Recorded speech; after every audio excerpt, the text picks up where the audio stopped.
ডেকে ডেকে ডেকে ডেকে বলল, ভাই রে তোমরা কিভাবে এখানে এলে, তোমরা কি আমাকে দেখতে পেয়েছিলে? চারজন নবী সাহাবা আবু বকরের সাথে বিবরণ বলতে যেই না শুরু করে দিল। আমার নবীর বাল্যকালের বন্ধু বলল, যে মেয়েটার জন্য আমি ওকালতি করেছিলাম, যে মেয়েটার জন্য আমি ঘটকালি করেছিলাম, যে মেয়েটার জন্য আমি জামাই খুঁজেছিলাম, আমি রাসূলুল্লাহর জামাতা আবুল আসের হাতে যে মেয়েটার হাতে তুলে দিয়ে, যে মেয়েটাকে তুলে দিয়েছিলাম আবুল আসের হাতে, ওই মেয়েটা রক্তাক্ত অবস্থায় ওসমানের খেজুর বাগানে কেন পড়ে রয়েছে বলতে পারি না, হুঁশ নাই, আমাদের দ্বারা কাজ না, চলেন নবীকে ডেকে আনি। দরুদ আল্লাহুম্মা।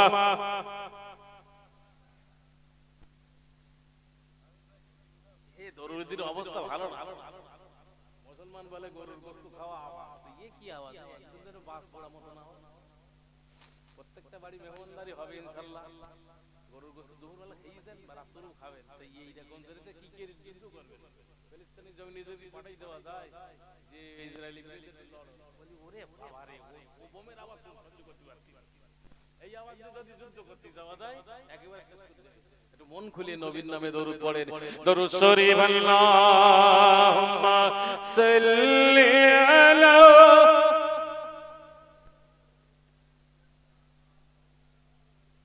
ওয়া আলা আলি সাইয়্যিদিনা।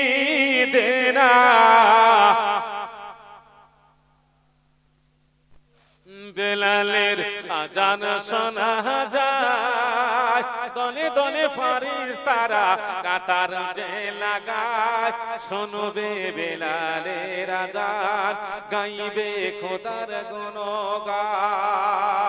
আল্লাহুম্মা সাল্লি আলা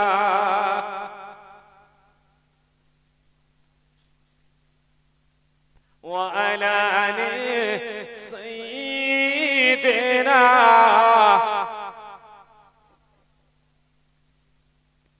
এ বাবাজি ভাইজানেরা, পাঁচজন সাহাবা দৌড়ে দৌড়ে আমার নবীর দরবারে হাজির হয়ে যায়। আসসালাতু আসসালামু আলাইকা ইয়া রাসূলুল্লাহ, আসসালাতু আসসালামু আলাইকা ইয়া হাবিবাল্লাহ। ও দয়ার নবী, আপনি নামাজের মধ্যে যে বিকট আওয়াজ পেয়েছিলেন, আপনার নিজের নিকটতম কোন আত্মীয়র আওয়াজ আপনি বলেছিলেন, চলেন নবী,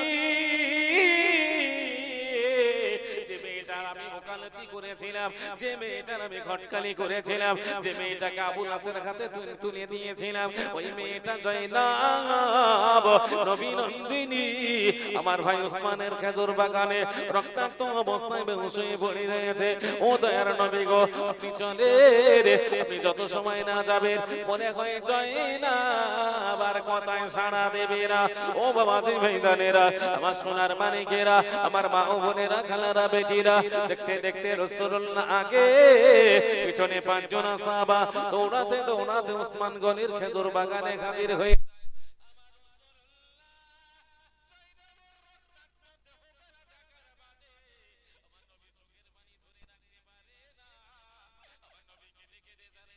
করে দেব। আর একবার মন খুলে বলুন সুবহানাল্লাহ। ও বাবাজি ভাইজানেরা, আমার সোনার মানিকেরা, দেখতে দেখতে দেখতে দেখতে রাসূলুল্লাহ সামনে কোণে জিবরাইল আমিন এসে এই আওয়াজ তুলে দিয়ে চলে গেল। আমার দয়ার নবী দাঁড়িয়ে যায়, ওরে আমার আদরের কন্যা,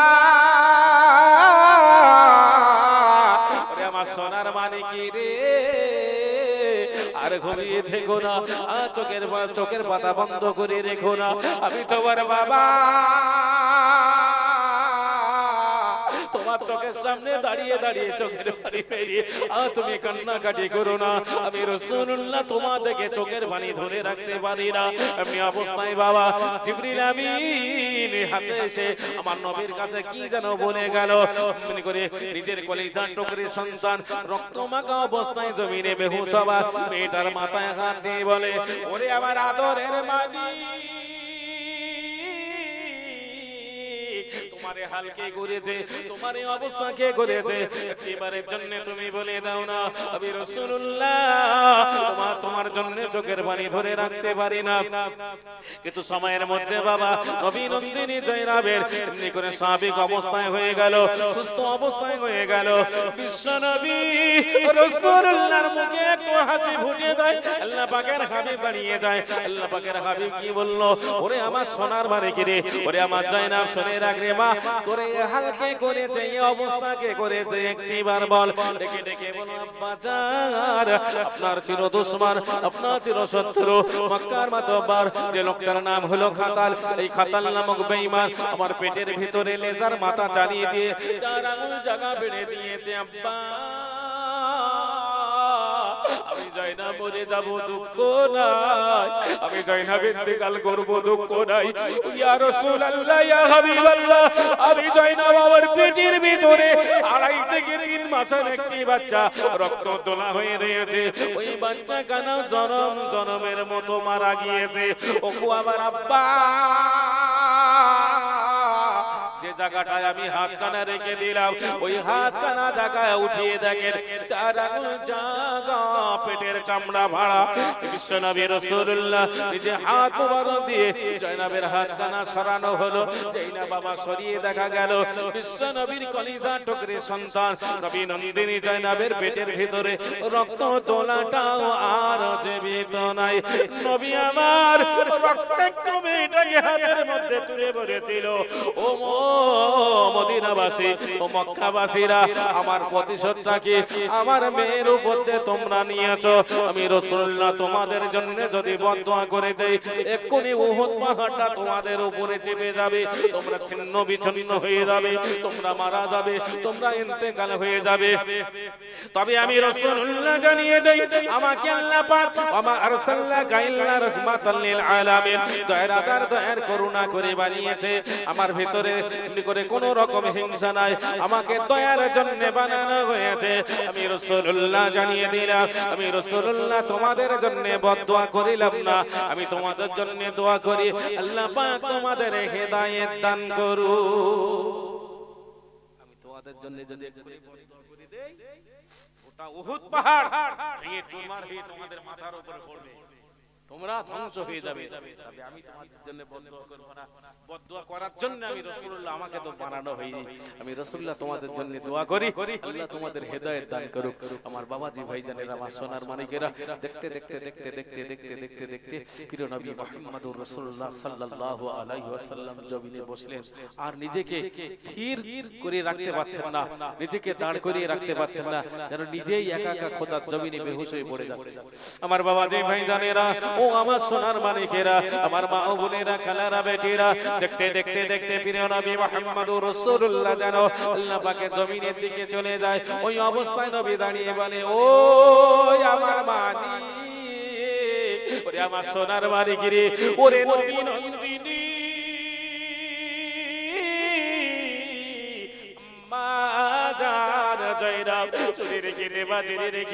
তোমার শরীরের যা পরিস্থিতি, তুমি আর খুব বেশি সময় বাঁচবে না। তবে তোমার যদি কোনো চাওয়া, যদি তোমার কোনো দাবি থাকে, আমি রাসূলুল্লাহ তোমার বাপের কাছে চাইতে পারো। আমি নবী কথা দিলাম, আমি নবী জানিয়ে দিলাম, তোমার মনের বেদনা, তোমার মনের দুঃখের কথা, তোমার মনের দাবিগুলো আমি রাসূলুল্লাহ পূরণ করে দেব। ও বাবাজি ভাইজানেরা, আমার সোনার মানিকেরা, দেখতে দেখতে দেখতে রাসূলুল্লাহর এই কথাটা শোনার বাদে নবী নন্দিনী জয়নাব ওদা জমিনে শুয়ে বলে, আব্বা ইয়া রাসূলুল্লাহ, ইয়া হাবিবাল্লাহ, হুজুর গো, আমার কোনো দাবি নাই, আমি জমি জায়গা নেব না, আমি সোনা দানা নেব না, আমি বাড়ি ঘর নেব না, আমি মরে যাব, ইন্তেকাল হয়ে যাব।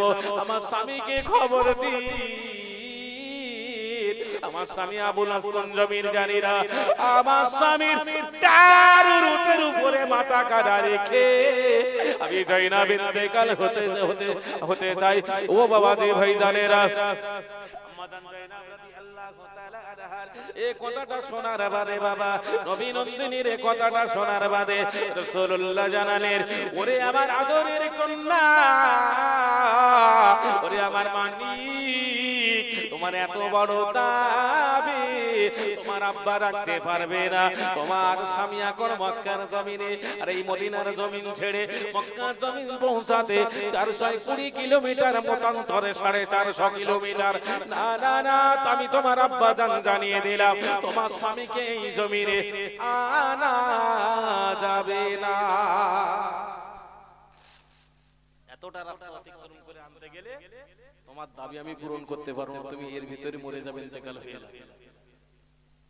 এ বাবাজি ভাইজানেরা, আমার সোনার মানিকেরা, প্রিয় নবী মুহাম্মদুর রাসূলুল্লাহ সাল্লাল্লাহু আলাইহি ওয়াসাল্লামের এই কণ্ঠর আওয়াজ, কণ্ঠস্বরটা তো আওয়াজ ছিল, ঠিক তেজ ছিল, যে শব্দটা ভাসতে ভাসতে ভাসতে ভাসতে মদিনার জমিনে হযরতে সালমান ফারসির খেজুর বাগান, এই সালমান ফারসির খেজুর বাগান পর্যন্ত পৌঁছে গেল। সালমান ফারসির খেজুর বাগানে নবীর জামাতা আবুল আস আত্মগোপন করে বসে রয়েছে। আমার বাবাজি ভাইজানেরা, আমার সোনার মানিকেরা, আবুল আসের কান পর্যন্ত নবীর কণ্ঠস্বর গেল। আবুল আস ওই জমিন থেকে এক টানে একে দৌড়ে নবী পাক পর্যন্ত পৌঁছালেন, উসমানের খেজুর বাগান পর্যন্ত পৌঁছালেন। আমার নবীকে জড়িয়ে ধরে সালাম দিয়ে বললেন, আসসালাতু আসসালামু আলাইকা ইয়া রাসূলুল্লাহ ইয়া হাবিবাল্লাহ। হুজুর, আমি আবুল আস এসেছি, তবে আমার বেয়াদবি, আমার ত্রুটি, আমার অন্যায় মাফ করে দেন। আমি আবুল আস আপনার জামাই, আপনার মেয়ের উপরে যে অত্যাচার করেছি, যে জুলুম করেছি, এই জুলুম অত্যাচার মাফ হবে না। তবে দয়া করে, আপনাকে তো দয়ার আধার, দয়ার করুণা করে বানিয়েছে, আপনি আমাকে জনমের মতো মাফ করে দেন। বলছে মাফ পরে হবে, আগে আমার মেয়ের একটা দাবি, এই দাবিটা তোমার মানতে হবে। হুজুর বলেন, আপনার মেয়ের জন্য জীবনটা দিতে হবে, দিতেও রাজি। বলছেন জীবন তোমার দিতে হবে না, একটা ছোটখাটো দাবি, যে দাবিটা হলো তোমার এই ডানুরুতের উপরে, এই ডান আপনার উপরে আমার মেয়ে জয়নাব মাথা রেখে ইন্তেকাল হতে যায়। আমার রাসূলুল্লাহর কদম কানা জড়িয়ে ধরলেন, আমার দয়ার নবীর কদম কানা জড়িয়ে ধরলেন। আমার নবীকে বললেন, হুজুর আমার, আমি এমনি করে আবুল আস দুটি পা লম্বা করে দিলাম, আমি দুটি পা লম্বা করে দিলাম, যেই না দুটি পা লম্বা করে দিলাম, আপনার মেয়েকে আনেন, আপনার মেয়ের মাথা খানা জমিনে রেখে দেন নবী। রাসূলুল্লাহর কথা শুনে বাবা আবুল আস জাইনা দুটি পা লম্বা করে দিয়েছে, ওই দুটি পা জাইনা লম্বা করে দিয়েছে। আবুল আসের ডান উরুতের উপরে মাথা খানা রেখে দিতে চায় মাদান জয়নাবের। এমনি অবস্থায় রাসূলুল্লাহ জানালেন, এই আমার আদরের কন্যা, ওরে আমার আদরের মানে, ও আমার সোনার মানে কি নবী নন্দিনী জয়নাব, তোমার যদি আরো কোনো দাবি থাকে তুমি বলো। যা দুটো দাবি রয়েছে, আর দুটো দাবি যদি আপনি আমার জন্য করে দিতে পারেন, আমার কোনো আর দাবি নাই। দ্বিতীয় নম্বর দাবি হলো, আমি 2 রাকাত নামাজ পড়িব। ও বাবাজি ভাইজানেরা, আল্লাহ কোরআনে বলেছেন, ইন্নাস সালাতা তানহা আনিল ফাহশাই ওয়াল মুনকার, নিশ্চয়ই নামাজ খারাপ কাজ থেকে দূরে সরিয়ে রাখে, নিশ্চয়ই নামাজ শত্রু মিত্র করে দেয়। ও বাবাজিরা, আমার সোনার মানিকেরা, আমার ভাইয়েরা, বাবারা, লোকমান হাকিম বলে একটি লোক ছিল, যে লোকটার নাম আপনারা ইতিহাসের পাতায় পড়েছেন। এই লোকমান হাকিমকে আপনারা ভালো করে না চিনলেও ইতিহাসের পাতা পড়ে পড়ে চিনতে পেরেছেন। এই লোকমান হাকিমের কতগুলি সন্তান, এই সন্তানদের সামনে ডেকে ডেকে বলেছিল, তা'মুরুনা বিল মারুফ ওয়া তানহাউনা আনিল মুনকার, সৎ কাজের আদেশ আর অসৎ কাজের নিষেধ। আকিমিস সালাহ, এ আমার সন্তানেরা, তোমরা নামাজ কায়েম কাজা করো না, নামাজ ছেড়ে দিও না, সর্বক্ষণের জন্য নামাজ কায়েম করো। নামাজ কায়েম করলে আল্লাহ পাক সন্তুষ্ট হবে, আল্লাহ পাক রাজি হবে, আল্লাহ পাক খুশি হয়ে যাবে। এই কথাগুলো সন্তানদের যেই না তালিম দেয়, ইসলামের শিক্ষায় শিক্ষিত করে, ইসলামের কথাগুলো কানে তুলে দেয়, আমি অবস্থায় ডেকে ডেকে ডেকে ডেকে তার মেজো ছেলেটা দাঁড়িয়ে বলল, ও আমার আব্বা জান লোকমান হাকিম, আপনার সমস্ত দাবি মেনে নিলাম, আমি নামাজ পড়বো, আমি সৎ কাজের আদেশ করব, আমি দুনিয়ার সমস্ত নোংরামো কাজ ছেড়ে দেব, তবে আমার কিছু টাকা দিতে হবে। টাকা না দিলে হবে, টাকা দিতে হবে। ওই যে টাকা নিয়ে কি করবি? আমি ব্যবসা করব। ব্যবসা করবি তুই, শরিয়াতের কাজ কি করবি, কি করবি? এদিকে ব্যবসা করবি, ব্যবসার মধ্যে শরিয়াতের কাজ হয় না। আব্বাকে বুঝিয়ে টাকা নেওয়ার চিন্তা ভাবনা সিদ্ধান্ত করেই নিয়েছি। টাকা যদি তুই নিতে চাস, টাকা তো আমার কাছে নেই, আমি একজনের কাছে পাবো 30,000 টাকারও বেশি, ওই টাকাটা তোর আদায় করে নিতে হবে। আব্বা ওই টাকাটা আদায় করতে কত দূর যেতে হবে? তো অনেক দূর যেতে হবে। আমি যাবো, আমি রাজি। বলে শোন, টাকা নিতে গেলে বলে তোর জীবন হানি হতে পারে, তোর জীবন চলে যেতে পারে। বলছে আমি মরি যাবো টাকা লাগবে। তো মরিকে টাকা লাগে কি করবে? মরি যাবে বলতে আবার টাকা লাগে।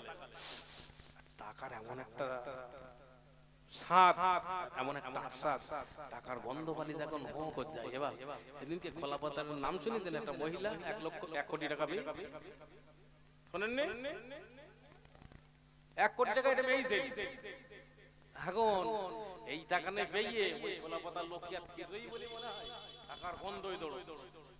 আমার বাবাজি ভাই জানেনা, আমার সোনার মানে কেনা লোকমান হাকিমের ছেলে বলে আব্বা আমি মরে যাবো, টাকা টাকা। যে টাকা আনতে গেলে তোর তিনটি জায়গায় বিপদ হবে। এই বিপদ কাটিয়ে উঠতে পারলে তুই টাকা আনতে পারবি। তবে এই বিপদ কাটানোর জন্য প্রতিমধ্যে একটি মুরব্বী মানুষের সাথে দেখা হবে। এই মুরব্বী আলেম তার কথা যদি তুই মানতে পারিস, তা'মুরুনা বিল মারুফ ওয়া তানহাউনা আনিল মুনকার। যদি তুই মুরব্বী আলেম তার কথা মানিস, সৎ কাজের আদেশ করবে, সেগুলো যদি তুই মানিস, তোর বিপদ হবে। প্রথম কোন জমিনে কোথায় আমার বিপদ হবে?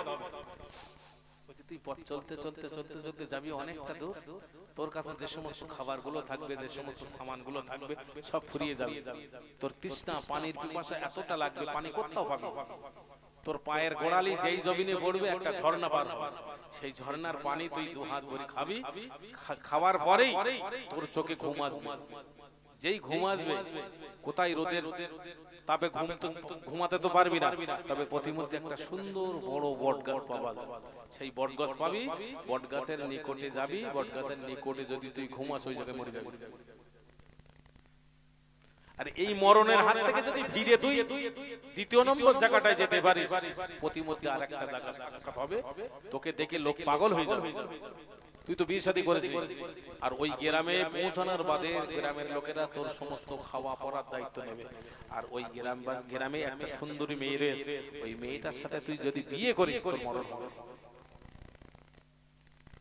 3 নম্বর, এই মরণের হাত থেকে বাঁচিয়ে যদি আমি যে লোকটার কাছে টাকা পাবো ওই লোকটার কাছে যেতে পারিস, আর ওই লোকটা এমন একটা জায়গায় তোদের খাওয়াবে, শোয়াবে, পরাবে, যে জায়গাটায় রাখবে, একটা রাত যদি ওই লোকটার বাড়ি কাটাস তোর মরণ হবে। যাব মরণ হয়, টাকা দরকার। 30,000 টাকা তৎকালীন জামানা মানে অনেক টাকা। আমার বাবা যে ভাইজানেরা, লোকমান হাকিমের বড় মেজো বেটাটাকে বাবা 3 দিনের সামান গুছিয়ে দেওয়া হলো, 3 দিনের পানি গুছিয়ে দেওয়া হলো। এই 3 দিনের পানি খাবার নিয়ে বাবা গুটি গুটি হাঁটতে হাঁটতে হাঁটতে বাবা একদিন পার হয়ে গেল, 2 দিন পার হয়ে গেল, 3 দিন পার হয়ে গেল। খাবার ফুরিয়ে যায়, পানি ফুরিয়ে যায়, এতটা পরিমাণে পানির পিপাসা লেগেছে। কোথায় গেলে পানি পাওয়া যাবে? জমিনে পানি পায়ের গোড়ালে বসতে না বসতে বাবা একটা পানির ঝর্ণা বার হয়ে গেল। ওই পানির ঝর্ণা পেয়ে, ঠান্ডা পানি পেয়ে বাবা পিপাসাটা নিবারণ করলো। তবে পানি বর্তন ভর্তি করে নেওয়ার চিন্তা ভাবনা করে নিয়ে একটি জায়গায় যেই না বসে বললো, আস্তে আস্তে লক্ষ্য করে দেখা গেল, ও বাবাজি ভাইরা, আবার সোনার মানিকেরা, দেখতে দেখতে দেখতে দেখতে দেখতে দেখতে এ লোকমান হাকিমের বেটার চোখে ঘুম জারি হয়ে যায়। একটা বটগাছ সামনের মধ্যে পেয়ে গেল, ওই বটগাছের নিকটে যেই না আরাম করতে বসেছে, চোখে তার ঘুম জারি হয়ে গেল। এমনি করে বাবার কথা মনে পড়ে, বটগাছের নিকটে যদি তুই ঘুমাস, বটগাছের নিকটে যদি তুই আরাম করাস, এমনি করে তোর মরণ হয়ে যাবে। ও বাবাজি ভাইজানের, আমার সোনার মানিকেরা, দেখতে দেখতে দেখতে দেখতে ওই লোকমান হাকিমের বেটা, এদিকে বাবার কথা মনে পড়লো, এদিকে বাবা মুরব্বী আলেমের কথা মনে পড়লো। দুটো কথাকে বিচক্ষণ করে নিয়ে বাবা সিদ্ধান্ত টেনে নিয়েছে ওই জমিনে ঘুমিয়ে পড়বে।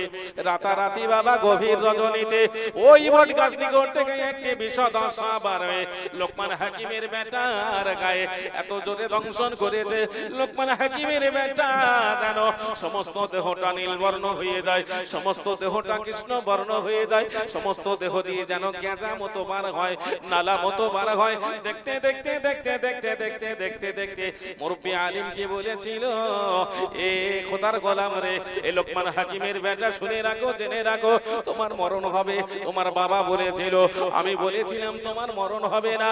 আকিমিস সালাহ, তুমি নামাজ কায়েম করো। কোরআন বলেছে, ইন্নাস সালাতা তানহা আনিল ফাহশাই ওয়াল মুনকার, নিশ্চয়ই নামাজ খারাপ কাজ থেকে দূরে সরিয়ে রাখে, নিশ্চয়ই নামাজ শত্রু মিত্র করে দেয়, নিশ্চয়ই নামাজ দুশমনের হাত থেকে বাঁচায়। এ খোদার গোলাম লোকমান হাকিমের বেটারে, তুমি নামাজ কায়েম করো। আমি তোমাকে বললাম, অবশ্যই নামাজ তোমাকে বিপদ থেকে বাঁচাবে। আমি আমার বক্তব্য এখানে কি করছি, আমার জন্য দোয়া করবেন, আমি আপনাদের জন্য দোয়া করিলাম। নবী নন্দিনী জয়নাবের দুটো দাবি এখনো বাকি রয়েছে, নামাজ আর কালেমা। আল্লাহ তৌফিক দিলে, আল্লাহ চাইলে আবার চারি চক্কর মিলন ঘটলে আলোচনা করব। আমার ভাই অসুস্থ মানুষ, এর ভিতর